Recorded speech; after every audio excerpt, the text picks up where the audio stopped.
Maseches Yevamos Daf continues the Gemara's lengthy discussion about what happens when two mitzvahs go head to head. When you have a mitzvah asay against a mitzvah lo asay, that is, you have a mitzvah that you're supposed to do, but that same action would violate an isser that you're not supposed to do. Which one do you do? The Gemara has already found the source that if it's a regular simple asay and a regular simple lo asay, you do the asay and you ignore the isser. The Gemara is now looking for a source that even if that asay is even if the lo asay is a strong lo asay, that it carries a punishment of kares, you still do the asay and not the lo asay unless you have a special source telling you otherwise. And the Gemara wants to find this because concerning the question of yibum, when somebody has to do yibum and the woman who he needs to marry through yibum is forbidden to him, we have a special drasha that tells me that he's not allowed to do that. In that case, he does not do yibum. That implies that had we not had a special source, the general rule would have been that the asay would defeat the lo asay, even though the isser here is one that carries kares. So the Gemara is looking for a source for that. So Gemara is in the middle of discussing that we see in Hilchos Shabbos that the mitzvah of kibud of aim should defeat Hilchos Shabbos. If somebody's father tells him to do something which is an isser on Shabbos, he would do it if not for the fact that there was a special pasuk telling me otherwise. That would imply that generally we would learn from there that a mitzvah asay should defeat a lo asay. So now the Gemara wants to say that that's referring to a lo asay which has kares, which most malachos of Shabbos do. So the Gemara answers, and Gemara says no, it's not referring to a lo asay that has kares. It's referring to a isser Shabbos that is just a lav, like driving an animal, where there is no physical activity that the person is doing. He's just causing his animal to do malacha. That's just a regular lav. So this, therefore, is not a asay against a strong lo asay which carries kares. It's an asay against a regular lo asay which does not carry kares. That we already know the asay would defeat unless you have a special source, and that's why here we have to have a special source. But it doesn't teach me anything about our question. So Gemara now attacks us, and Gemara says this can't be what we're discussing over here.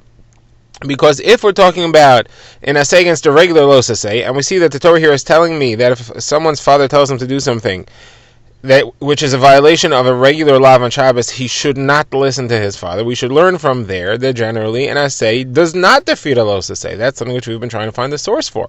Here you have a very good source that the asay does not defeat the lo asay, where it's just an asay of kibud av aim against a regular lo asay which does not carry kares of driving an animal on Shabbos. So how can we not learn from there that that's the halacha in all cases of a regular asay against a regular lo asay? So the Gemara says, maybe you'll tell me that we are talking about a regular lav of Shabbos, but there's a reason that we don't learn from here to all other halachos of a regular asay against a lo asay, and that's because Shabbos is a stronger lo asay. Even though it's a lo asay, it's a strong lo asay. And the reason that it's a strong lo asay is because it's the halachos of Shabbos. Those are very chomer halachos. The Torah compares Shabbos to avodah zarah. If somebody is machal Shabbos, it's like he's oved avodah zarah. So it's not, even the lav of Shabbos is stronger than a regular lav, and therefore I couldn't learn from the lav of Shabbos to other lavin that the asay is defeated by the lo asay. So Gemara says that the problem is that that's not true, because we do learn from the lav of Shabbos to other lavim and other halachos. For example, how do we know that if one's father tells him to violate a different lav, he should not listen to his father? He should keep that lav. That's something which is learned from Hilchos Shabbos. Generally, we say that an asay defeats a lo asay, but the asay of kibud av aim does not defeat other regular lavs, such as, for example, if somebody's a kohen, if a kohen's father tells him to go be mitame, that would be an asay against the lo asay. The asay of kibud av against the lo asay of a kohen not becoming tamei, and we learn from Hilchos Shabbos that he should not listen to his father in that case, and he should not become tamei. Another example would be is if he has a lost object that he found, he wants to return it, and his father says don't. Again, he has the mitzvah asay of listening to his father against the lav of lo suchal esalim, you cannot avoid returning. And over there, we say that he should not listen to his father, and we learn those halachos out of Shabbos. So we see that the lav of Shabbos is not too strong to learn other halachos from it, because we do learn other halachos from it. Therefore, when we say that the asay of kibud av aim defeats the halacha of Shabbos, it cannot be referring to the lav of Shabbos, because if it was referring to the Lav Shabbos, we would have to learn from there to everywhere else in Kol Terakula that a Los Asay defeats an Asay. It must be referring to the Kares of Shabbos, and if that's the case, then I should be able to learn from there that every Asay defeats a Los Asay, even if it carries Kares. And therefore, I have a source for the halacha that would be true in Yibam also, and everything's good. So Gemara says not so fast. You can't learn from there to Yibam, even though you've given me a good source that a Los Asay which carries Kares is defeated by a regular Asay. That's only the type of Asay here where there is no other way to do the Asay besides violating the Los Asay, which has Kares. Therefore, the Asay beats it. However, the Asay of Yevamos is weak, because you don't have to do the Asay. You could do Chalitza, and therefore you wouldn't have to violate the Lav altogether. There's another solution. And therefore you could not learn from here that Yibum should push away the Los Asay, which has a Kares of marrying the Erva. And we're back stuck with our problem then. Why would I think that it does, that I need a pasuk to teach me that it does not? So the Gemara says, so I have to give you another source. And that new source is from the halacha of constructing the Beis HaMikdash on Shabbos. There is a mitzvah to build the Beis HaMikdash or the Mishkan. If somebody wants to build the Beis HaMikdash or the Mishkan on Shabbos, that is forbidden. The Asay loses to the Lois Asay. But over there I need a special pasuk to teach me that. And the Gemara therefore is going to go through the same discussion which we went through earlier. So the Gemara says as follows. We have a source that the mitzvah Asay of building the Beis HaMikdash loses to the Los Asay that has a Kares of Shabbos. The source is from the fact that it says that Shabbos Asay Tishmaru Mikdashi Tiro. It puts keeping Shabbos just before the awe which we're supposed to have for the Mikdash, to teach me that you cannot build the Beis HaMikdash on Shabbos. Now, why do I need a special source for that? Obviously, without the source, I would have thought that the Asay of building the Beis HaMikdash defeats the Los Asay of Shabbos, even though it has Kares. And therefore, there's my source that a regular Asay defeats a Los Asay which has a Kares, and that's why I needed a special source for Yevamos. So Gemara says, not so fast. I could have the same response. We're not talking there about the Malacha of Shabbos of Kares. We're talking about a Malacha of Shabbos, which is just a lav, like leading an animal. If it's talking about that, just a lav, then you should learn from here that a regular Asay loses to a Los Asay, because here we see an example where an Asay loses to a Los Asay, and you're telling me it's talking about a Los Asay without Kares. So the Gemara says, well, maybe you can't learn from there to all the other halachas, because this is talking about a Los Asay of Shabbos, which is stronger, and that's why we don't learn from there to anywhere else. The Gemara says, but that's not true. The Los Asay of Shabbos may be stronger, but I still learn from there to other halachos. I learned from there that one should not listen to his father to be metame, and one should not listen to his father to avoid returning in aveda, a lost object. So obviously I could learn from the halachos of Shabbos to other halachos, and therefore if you're right that we're talking about a lav of Shabbos, I would be stuck with a problem.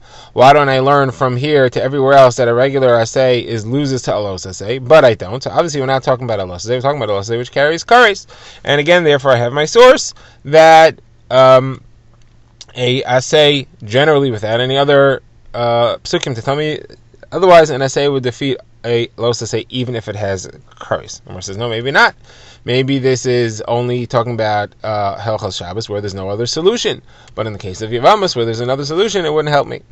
So the Gemara says, no, we can't be talking about that because we already have a source earlier. You just told me this answer in the last discussion that I need this, when we spoke about where Kibbut of Aim defeats, where Kibbut of Aim would defeat Shabbos if not for a special source, that is referring to where there's no other solution. So why do we need another pasuk? Give me another example of where there's no other solution. You want to tell me that, this source is only referring to where there's no way to do the Asay without violating the Los Asay. Well, and therefore I can learn from there to Yevamos where there is another way out. Why do you need two things to tell me the same thing? You're having that twice. You're having that I shouldn't listen to my father when I'm being mechalel, when he tells me to violate an Isser Kares on Shabbos, and that I shouldn't build a Beis HaMikdash when it involves an Isser Kares on Shabbos. I don't need both of those. So obviously, one of these has to be referring to where there is another solution, and therefore I can learn from there to Yevamos. Says the Gemara, you're right. If this pasuk was really meant to teach me this drasha, then I would be able to have a good source from here for what I'm looking for. The problem is this is not really what this pasuk is for, because the brisa that brings this changes it later in the brisa, and he says this pasuk of Eshab Saisei Tishmeru Mikdashi Tiro really teaches me totally different halachas, not this halacha altogether. What does it teach me?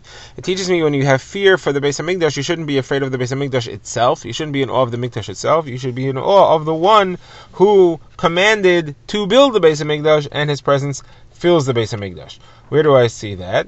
Because it connects the Beis HaMikdash to Shabbos in this pasuk. It says the Shabbos Tishmeru Mikdashi Tiro, connecting the two. And just like on Shabbos, I don't have any fear for Shabbos. It doesn't say be in awe of Shabbos. It says guard Shabbos. So too, for the Mikdash, I shouldn't have any fear for the Mikdash itself. I should be in awe of the one who commanded us to show special respect for the Beis HaMikdash itself. Now, the Gemara goes a bit off on a tangent here and says, what is the manner in which we show respect for the Mikdash? So you shouldn't walk onto the Har HaBayis carrying your walking stick, or with your shoes, or with your wallet, or with dirt on your feet. You shouldn't take a shortcut through a Mikdash, or even a shul for that matter, to come in one door and go out the other door in order not to have to go all the way around. Shouldn't spit in the Mikdash. That's learned from a Kal V'chomer. If Mordechai refused to come to the king's palace wearing sackcloth, which was clean, certainly shouldn't spit, which is filthy. So that's what this is all for. It's also, there's another source from here. How do you know that the fear of the Beis HaMikdash exists even after the Beis HaMikdash has been destroyed? Also, that's learned from the fact that Mikdash is linked to Shabbos. It says, like we said, the Shabbos Tishmeru Mikdashi Tiro, linking the two, just like Shabbos exists for all generations, fear of a Mikdash exists for all generations. So that's what this pasuk is really for. So therefore, unfortunately, this pasuk is not going to help us, because it's not teaching me a special source that Shabbos does not override the Losasei and Kares of that. It's not teaching me that building the Beis HaMikdash does not override the Losasei and Kares of Shabbos. It's teaching me something separate entirely, and therefore I'm back looking for my source. How, again, do we have a place? Why would we think that the general rule would be that an asay defeats a losasay, which has kares, that I need the Torah to tell me that Yibum does not defeat the losasay of all the arayas which carry kares? So the Gemara says, I'll give you a new source. And this is, again, going to Hilchos Shabbos, and it's from the fact that the Torah singles out fire amongst the other 39 malachos and mentions it separately. It says, Lo Sevaro Eish B'chol Moshe V'Oseichem. Why do you have to single that out? So the Gemara interrupts right away. The Gemara says, what do you mean why do I have to single it out? This is a discussion we've had elsewhere. This is a discussion in Sanhedrin and in other places. It's singled out to tell me one of two things. It's a machlokes between Rabbi Yossi and Rabbi Nosson why it's singled out. Rabbi Yossi says it's singled out to show that it's only a lav and it's not kares. All the other malachos involve kares. Fire is only a lav. And Rabbi Nosson says it's singled out to teach me that you're responsible for kares and for karbachatas for violating each of the malachos separately. You don't have to do them all together. So that's why it's been singled out. So what are you asking me? According to Bryce, that's asking me why is fire singled out? Somebody says, no. We didn't mean why is fire singled out. We meant, what is the word moishvois in this pasuk doing? It says, what is the word moishvoisechem doing here? That would generally tell me that it only applies in Eretz Yisrael. You should not burn a fire in your place of dwelling, meaning in Eretz Yisrael. But it's not true. The Isser to light a fire on Shabbos doesn't only apply in Eretz Yisrael, because it is what's called a mitzvah shebagufay. It's something which applies to your body. It's an Isser or a mitzvah which you're responsible to do with your body. That's not a land-based mitzvah. That's a body-based mitzvah. It's irrelevant where your body is. The mitzvah applies to it. So again, what is the meaning of the word moshvos here? So Gemara says that the meaning of the term moshvos is for a totally different halacha. It's to teach me that when a person is obligated to be put to death by the Beis Din, they should not do that on Shabbos. Even though there's a mitzvah to kill somebody who we're responsible to kill, the death penalty being carried out, although we don't want to do it, but when we do have to, it is a mitzvah. The Torah tells me, so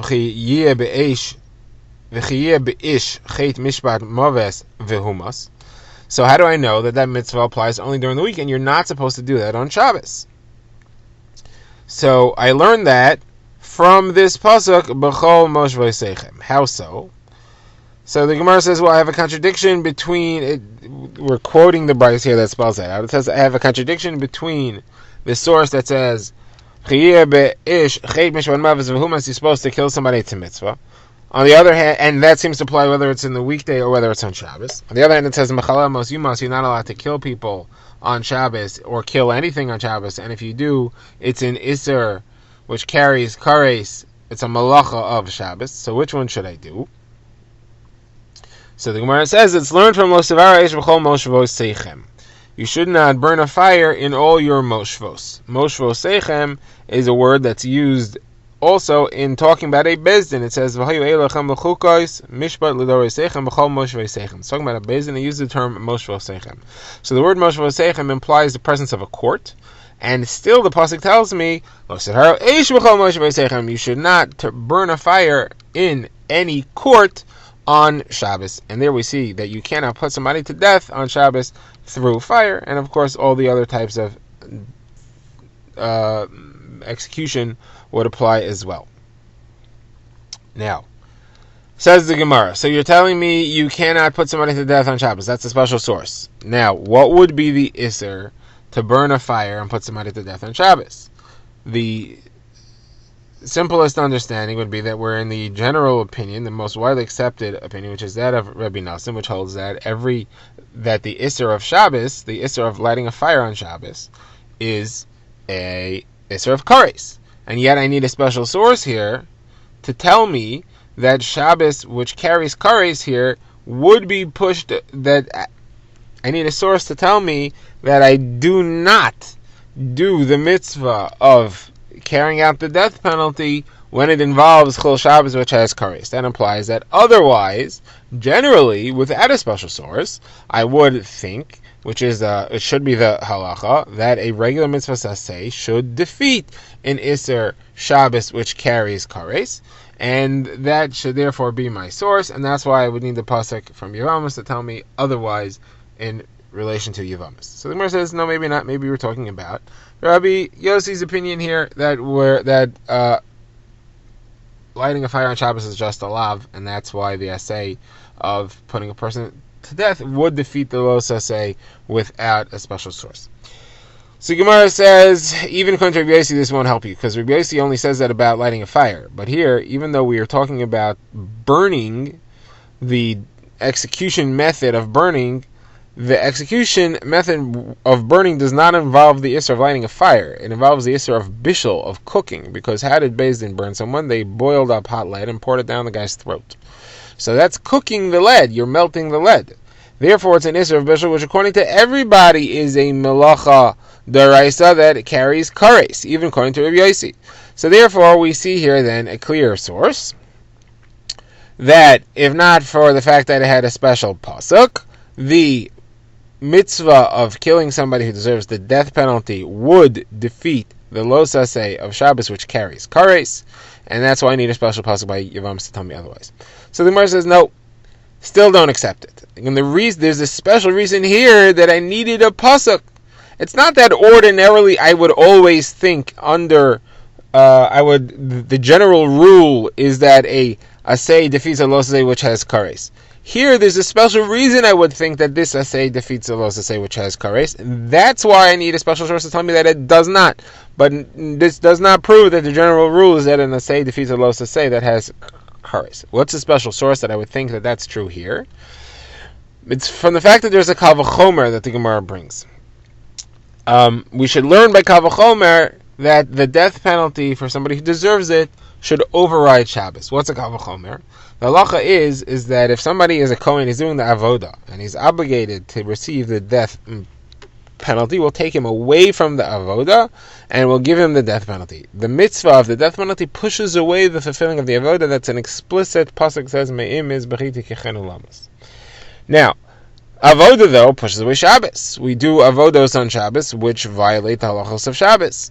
So therefore, we say as follows: if fulfilling the death penalty defeats avoda, and avoda defeats Shabbos, certainly fulfilling the death penalty should defeat Shabbos. And that's why I need a special pasuk to tell me otherwise. But this does not give me any source that generally the rule would be that an asay defeats a lo asay, which carries kares.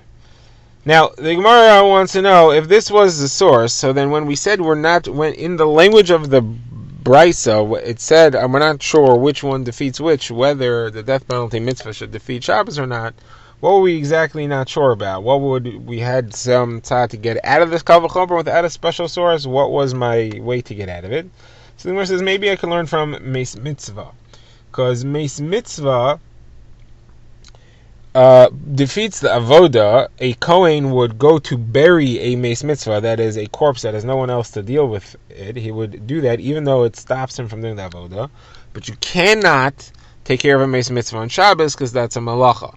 So you see therefore that meis mitzvah is weaker than avoda but stronger than Shabbos, and therefore your kal v'chomer that anything which is stronger than avoda has to be stronger than Shabbos, because avoda is stronger than Shabbos. That would seem to be rejected, and that does not apply. The Gemara says that no, we don't go with this argument because we're actually going to change the halacha of meis mitzvah and say you could bury a meis mitzvah on Shabbos based on this halacha. If meis mitzvah overrides avoda and avoda overrides Shabbos, then meis mitzvah should override Shabbos as well. We're actually going to learn that from here. The Gemara now says, okay, I understand, I accept this answer. The reason that we needed a pasuk to tell me that you cannot do misa from the Beis Din on Shabbos, and the reason I would have thought that you could is because of the kal v'chomer, and not because we have a general rule that a mitzvah saseh defeats a mitzvah lo saseh, even if it has kares. I understand that. And you even explained to me what the entire back and forth in the Brisa was. We first thought you could, then we thought you can't because we had a kal v'chomer. We thought we could get rid of the kal v'chomer. We saved the kal v'chomer. I understand. And the Gemara just says, I'm curious, in the first understanding that we wanted to bring, where we said that the reason I needed a special pasuk is because a general mitzvah asay defeats a lo asay, even if it has a kares. In that original understanding, what was the whole back and forth in the Brisa where we said maybe it could, maybe it can? What was going on there? So the Gemara said originally we wanted to say that maybe the lo asay, even though that we originally wanted to say maybe the asay beats the lo asay. The asay of doing misa b'dei Beis Din defeats the lo asay of Shabbos. Then we flipped and said maybe it can't because it has kares. And then we flipped back and said no, maybe it can because what's the difference if it has a kares? An asay is always less severe than a lo asay. Think about it. Every lo asay carries malchus. If somebody doesn't, well, not every, but most lo asays carry malchus. If somebody does not keep a lo asay, he violates an iser, he's given malchus, he's whipped. Now, somebody who fails to do an asay is not given any physical punishment like that. So you see that a lo asay is stronger than an asay. Yet, we have a general rule that a regular asay defeats a general lo asay. That we've seen already. So, if a general rule in asay, which is less severe, less stringent, as far as malchus is concerned, still defeats a lo asay, so then let it defeat a lo asay, even if it has kares. What's the difference? The lo asay is stricter than it anyway, and it can beat it. So what's the difference if it's a lot stricter than it, or it's a little bit stricter than it? Either way, it should be able to defeat it. That was what we originally said. And then we said, no, for that, we could flip back and say, no, we have the pasuk that says that you're not allowed to do misa on Shabbos. Now, this concludes the Gemara's attempts to find a source that the mitzvah of Yibum would override the Isser of Achos Isha and the other Arayas, if not for the pasuk. The Gemara does not have any successful source for that. The Gemara is now going to leave the sugya of conflicting mitzvahs behind and look for other types of sources.